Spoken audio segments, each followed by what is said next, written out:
বদনজর বা নজর লাগা, চোখ লাগা যেটাকে আমরা বলি, এটা কি ভুয়া না এর কোনো ভিত্তি আছে? নারায়ে তাকবীর, সব ভুয়ার পক্ষে। যে সত্য সংক্ষেপে যদি বলতেন, বদনজর, চোখ লাগা এগুলো কি সত্য না মিথ্যা? এগুলা ভুয়া না এর কোনো ভিত্তি আছে? আপনারা কি মনে করেন? ভুয়া। স্টেজ থেকে অনেকে বলেছেন, আপনারাও বলছেন, কিন্তু আওয়াজ তো আসতে কেন? কেউ কারোর দিকে বদনজর এ তাকাইলে তার ক্ষতি হয়, হ্যাঁ, এই বদনজর বা নজর লাগা, চোখ লাগা যেটাকে আমরা বলি, এটা কি ভুয়া না এর কোনো ভিত্তি আছে?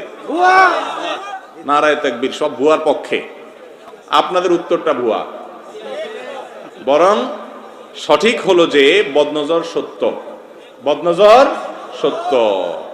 মজা করছি, আপনারা আবার রাগ করেন না যে আমাদের উত্তরে ভুয়া বলছে কেউ, তাহলে জিজ্ঞেস করছে কেন? ভাই, বদনজর এই ব্যাপারে নবী করিম সাল্লাল্লাহু আলাইহি ওয়াসাল্লামের হাদিসে আসছে, আল আইনু হাক্কুন, চোখ দিয়ে মানুষ অনেক সময় কিছু দেখা রাক্ষসের মতো তাকায় থাকে, চায়া থাকে, মনে গিলা ফেলাবে এমন একটা ভাব। এরকম রাক্ষসে ভাব নিয়ে, ওরে বাবারে কেমনে এত সুন্দর হয়, আরে বাবারে কিভাবে এত ভালো হলো, এই যে রাক্ষসে ভাব নিয়ে দেখে, এটাকে নজরে হাসেদ বলা হয়, হিংসুকের নজর। মানে এটা কেন এত সুন্দর হলো, কিভাবে হলো, সে বরং এটাতে আশ্চর্য হয়ে ওটার ক্ষতি চায়, অকল্যাণ চায়।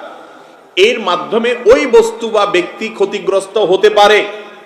এটা হাদিসে বলতেছে, নবী করিম সাল্লাল্লাহু আলাইহি ওয়াসাল্লামের ভাষ্য হলো, আল আইনু হাক্কুন, চোখ দিয়ে এভাবে দেখে বদনজর দিয়ে কারোর বা কোনো ব্যক্তি বা বস্তুর ক্ষতি করার অপশন আছে। এটা ব্যক্তির হাতে না, তার নজর রাক্ষসে হলে অনেকের নজর আছে হিংসুক নজর দিয়ে যদি তাকায়, কেন তার এরকম হইলো, এত সুন্দর তার ক্ষেতটা হইলো, হ্যাঁ, এত সুন্দর তার ছেলেটা হইলো, এরকম রাক্ষসে ভাব দিয়া নজর দিলে ওই ব্যক্তি বা বস্তু ক্ষতিগ্রস্ত হতে পারে। এটা হাদিস দ্বারা সুসাব্যস্ত প্রমাণিত জিনিস, এটা ভুয়া না। আজকের বিজ্ঞান বলবে যে না না এগুলার ভুয়া, ভিত্তিহীন, কিন্তু ইমানদার নবী করিম সাল্লাল্লাহু আলাইহি সাল্লামের কথা বিশ্বাস করবে। বিজ্ঞান আজকে যেটাকে ভিত্তিহীন বলতেছে, হয়তো বা 20 বছর পরে কোনো গবেষক আবিষ্কার করে ফেলবে, হ্যাঁ এর অস্তিত্ব খুঁজে পাওয়া গেছে। আমরা এর আগে বহু জিনিস দেখছি, বিজ্ঞান একসময় অস্বীকার করছে, পরে এসে ঠিকই স্বীকার করছে। কিন্তু মুহাম্মদ রাসূলুল্লাহ সাল্লাল্লাহু আলাইহি সাল্লাম যেটা বলেছেন সেটা কখনো ভিত্তিহীন হতে পারে না। এই জন্য বদনজরের বিষয়টি সত্য। এখন কথা হলো, তাহলে আমরা কি করব? চোখে কি আমরা সব টেপ দিয়ে রাখবো যদি বদনজর হয়ে যায়? উত্তর হলো, কোন বস্তু, কোন ব্যক্তি, একজনের ছোট শিশু আনছে, আপনি দেখে বলতেছেন এত সুন্দর, এটা দেখে আপনার কাছে খুব অবাক লেগেছে, আপনি খুব আশ্চর্য হয়েছেন, সাথে সাথে আপনি যদি তাবারাকাল্লাহ পড়েন, মাশাআল্লাহ বলেন, মাশাআল্লাহ তাবারাকাল্লাহ বলেন, ইনশাআল্লাহ এই নজরে তার কোনো ক্ষতি হবে না, হাদিসে আসছে। আর যদি মনে হয় কারোর নজর লাগছে, এটা আমি আমার কথা বলতে পারি ব্যক্তিগতভাবে, আমার জীবনে আমি দেখেছি বদনজর কিভাবে লাগে। একজন মানুষ, সে একটা মন্তব্য করছে এবং তার নজর লাগছে, সে খুব আশ্চর্য হয়ে তাকাইছে, রাক্ষসের মতো তাকাইছে, এরকম মনে হয়েছে, ঠিকই পরবর্তীতে ক্ষতিগ্রস্ত হয়েছে। বাচ্চাদের ব্যাপারে এটা একটু বেশি হয়, অন্যদের ব্যাপারেও হয়। এই বদনজর যদি লাগা যায়, কথার কথা, উনি আমার কোন একটা জিনিস দেখা খুব বেশি অবাক হয়ে, আশ্চর্য হয়ে, রাক্ষসের মতো চায়া রইছে, নজরে হাসেদ বা হিংসুকের নজর দিয়া দেখছে, তখন এর মাধ্যমে যদি আমি ক্ষতিগ্রস্ত হই, কথার কথা আমার অসুখ হয়ে গেল, সুন্নাত হলো ওই ব্যক্তির কাছ থেকে পানি পড়া নেওয়া। সে পানি পড়া নেওয়া মানে হলো তার শরীর ধোয়া পানি, সেটা হাত ধোয়া পানি হইতে পারে, মুখ ধোয়া পানি হতে পারে, কোন একটা পানিতে সে আঙ্গুল চুবাই দিতে পারে। যদি সেই সুযোগ না থাকে, আবার পানি নিতে গেলে মাইর দিবে যে তুমি আমার পানি নিতে এসো কেন, আমি কি দোষ করছি? তাহলে সেক্ষেত্রে সেই যে জায়গা বসে, ওই জায়গা মুছে, ওইটা ধুইয়া সেই পানি ওই যার নজর লাগছে তার শরীরের উপরে ঢাইলা দিলে, গোসল করাই দিলেন, এতে বদনজর দূর হয়। এটাও হাদিস দ্বারা প্রমাণিত।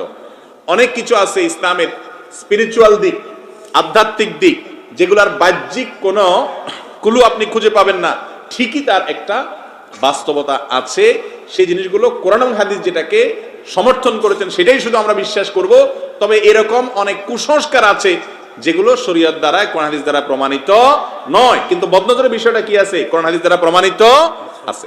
আমাদের দেশে মানুষ বদনজর থেকে বাঁচার জন্য বাচ্চাদের কপালে এখানে কালো টিপ দেয়, দেখছেন আপনারা? গলায় কাইতন লাগায়, হাতে কাইতন লাগায়, গিরাটিরা দেওয়ায়। এগুলা বুয়া, এগুলা করতে হাদিসে নির্দেশ আসে নাই। আপনি বাচ্চা এমনি সুন্দর দেখা যাওয়ার জন্য টিপ দেন, সেটা ভিন্ন কথা, জায়েজ আছে। কিন্তু টিপ দিছেন এই জন্য যে তাহলে মুখ লাগবে না, এটা ভুল। ক্ষেতের মধ্যে অনেকে দেখবেন যে ওই যে মাটির পাতিলের তলাতে কালি লাগাই দিয়া ঝুলায় রাখে, কেন যেন বদনজর না লাগে। কেন করে এটা? এই জন্য করে যে ক্ষেতের ফসল দেখা তার খুশি হয়ে আসে, রাক্ষসে ভাব নিয়ে তাকাবে, বদনজর দিবে, গিলে ফেলবে, খাই খাই ভাব নিয়ে তাকায় থাকবে, এটা যেন করতে না পারে। এই জন্য ওই পাতিলের তলায় কালি দিয়া যে তুই কালি দেখ, কালি দেখলে আর তোর আশ্চর্য লাগবে থেকে মুড নষ্ট হয়ে যাবে, বদনজর দিতে পারবে না। এ হলো আমাদের বুদ্ধি, কিন্তু এটা হাদিসে বলা হয় নাই। আরে ভাই ওইটা সে দেখে মুড নষ্ট হবে, এরপর আপনার ধান খেতে ধান সুন্দর দেখে আবার সে আপনার এমন কথা বলতে পারে বা এমন ভাবে তাকাইতে পারে যে বদনজর লেগে গেছে। এটা ভুল। অনেক সময় দেখা যায় হাড্ডি ঝুলায় রাখে, দেখছেন নি আপনারা, গরুর হাড্ডি, চোয়ালের হাড্ডি ঝুলায় রাখে যে বদনজর না লাগে।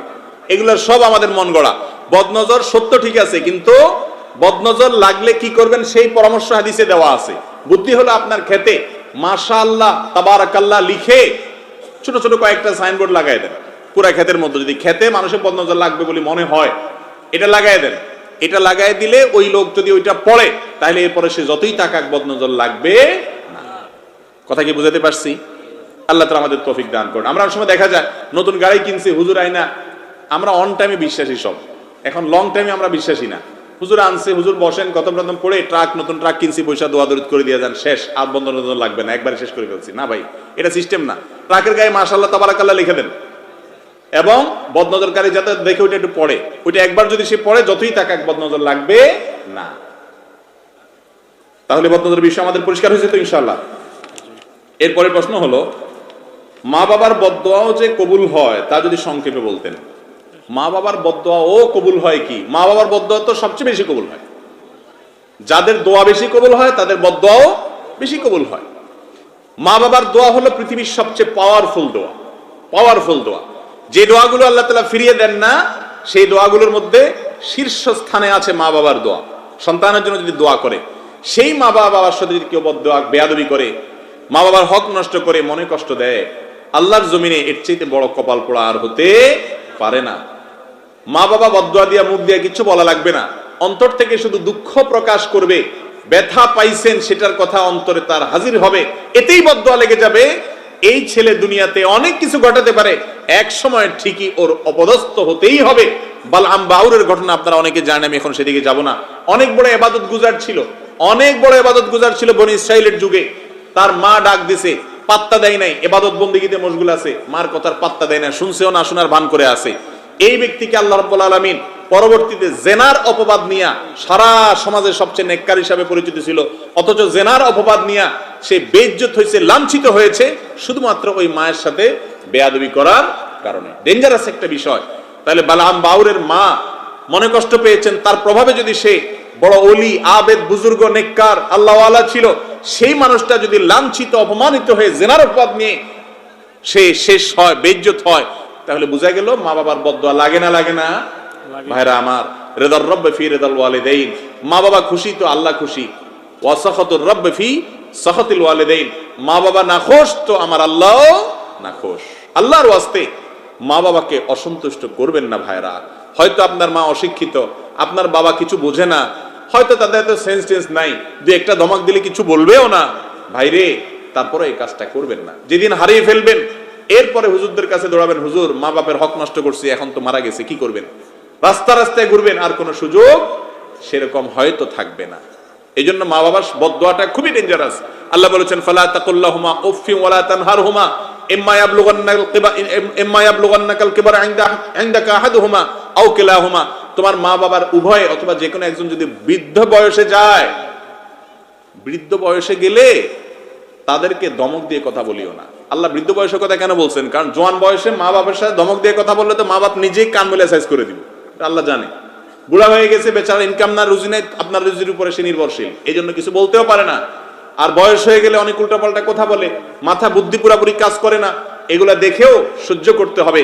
মা বাপ উল্টাপাল্টা করবে, কিন্তু বলা যাবে, শুধু সয়ে যেতে হবে যদি জান্নাত যেতে চান। চেষ্টা করবো তো ইনশাআল্লাহ। আল্লাহ তাআলা আমাদের তৌফিক দান করুন।